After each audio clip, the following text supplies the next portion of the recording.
देखा है 17वां 100 के समभाजकों की संख्या कितनी होगी? तो समभाजक यानी 100 में किस-किस का भाग जाता है? तो 100 में 2, 4, 10, 20 और 50 का भाग आराम से जाता है। तो इसके समभाजकों की संख्या हो जाएगी 5 कितनी हो जाएगी? 5 18वां क्वेश्चन है, यदि संख्या 23, 58, 3 AB 80 से पूर्णतः विभाज्य है, तो a-b का मान ज्ञात करना है। अब देखो 80 का भाग किस-किस में जाता है हमें बताना है।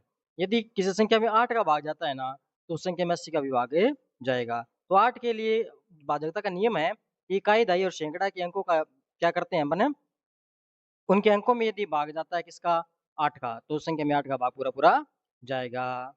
तो 3 AB A का मान यदि 2 लें, B का मान 0 लें, तो 320 बनता है। 320 में 8 का भाग पूरा-पूरा जाता है 4 बार। तो A-B करेंगे तो 2 में से 0 घटाएँगे तो हमारा उत्तर आएगा 2। संख्या 3 की घात 98 को 5 से भाग देने पर शेष क्या रहता है?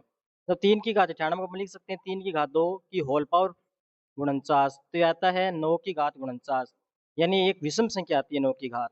तो 9 में 5 का भाग देने पर हमारे पास शेषफल होता है 4।